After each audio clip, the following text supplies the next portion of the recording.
अल्लाह की राह में खर्च करना बड़े सवाब का काम है। जो लोग अल्लाह की राह में अपनी दौलत खर्च करते हैं, अल्लाह ऐसे लोगों को बहुत पसंद करता है। अगर अल्लाह ने आपको दौलत से नवाजा है और आप उस दौलत को अपने ऐशो आराम और दुनियावी रंगो रौनक में खर्च कर रहे हो, तो ऐसी दौलत का भी कोई फायदा नहीं है। उल्टा आप अपनी आखिरत को बिगाड़ रहे हो। अपनी आखिरत सुधारने के लिए हम सबको चाहिए कि हम अपनी दौलत अल्लाह की राह में खर्च करें, यानी कि ज़कात, खैरात या सदके में खर्च करें। अपनी दौलत का कुछ हिस्सा गरीब लोगों की मदद करने में लगाए। अल्लाह की राह में खर्च करने के क्या फायदे हैं? अल्लाह की राह में अपना माल खर्च करने की बड़ी फजीलत है। जो आदमी सवाब की नीयत से अपना माल खर्च करता है, वह शख्स अल्लाह के बहुत नज़दीक रहता है। अल्लाह ऐसे लोगों को हर मुसीबत और परेशानी से बचाता है। अपनी ज़रूरत होते हुए भी अल्लाह की राह में अपना माल खर्च करना बेहतरीन सदका कहलाता है। अपने माल में से 1 रुपए खर्च करके किसी गरीब को देना मौत के वक्त के 100 रुपए खर्च करने से बेहतर है। आजकल की दुनिया में अक्सर देखने में आता है कि अच्छे दिनों में लोग सदका खैरात की तरफ बिल्कुल ध्यान नहीं देते। ऐसे लोग ये सोचते हैं कि मैं कमा रहा हूँ तो अपने ऊपर ही खर्च करूँ या अपने परिवार के लिए खर्च करूँ। लेकिन ऐसे लोगों की जब मौत करीब आती है या वह किसी बीमारी से परेशान हो जाते हैं, तब वह सदका खैरात की तरफ ध्यान देते हैं। ऐसे लोग अल्लाह को बिल्कुल पसंद नहीं।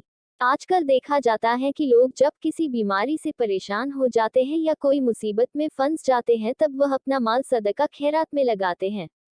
लेकिन जब सब कुछ अच्छा चल रहा होता है तो वह ऐसा कुछ नहीं करते। सदका किन मुसीबतों से बचाता है? आजकल लोग बड़ी बड़ी बीमारियों जैसे कैंसर, हार्ट से जुड़ी बीमारी या डिप्रेशन से परेशान हैं, या जो लोग अचानक से कंगाल हो जाते हैं, उसके पीछे सबसे बड़ी वजह यही है कि वह अपना माल अल्लाह की राह में खर्च नहीं करते।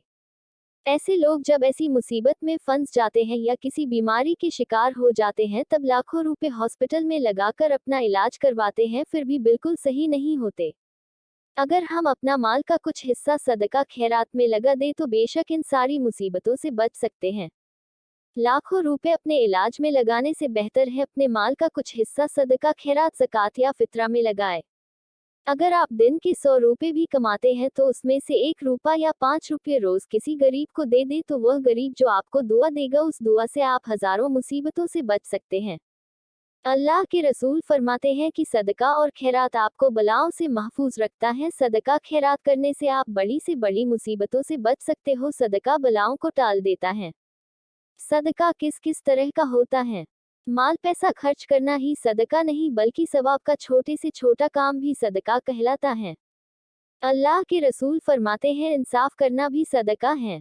किसी को सवारी पर सवार करने में मदद देना भी सदका है। रास्ते में पड़ी तकलीफ देने वाली चीज को हटा देना भी सदका है। जो आदमी खेती करता है और हजारों लोगों को अपनी मेहनत से उगाया अनाज देता है, वह भी सदका है। किसी ने छांव के लिए पेड़ लगा दिया, ये भी एक तरह का सदका है। परिंदों को खाना देना भी सदका है। अपने भाई से मुस्कुराकर बात करना भी सदका है। किसी को अच्छी या नेक सलाह देना और किसी को गलत काम से रोकना भी सदका है। हदीस शरीफ में है, जिस शख्स ने किसी शख्स को जिसके पास पहनने के लिए कपड़ा नहीं था उसे कपड़ा पहनाया और उसकी इज्जत बढ़ाए, अल्लाह करीम ऐसा करने वाले शख्स को जन्नत का जोड़ा पहनाएगा।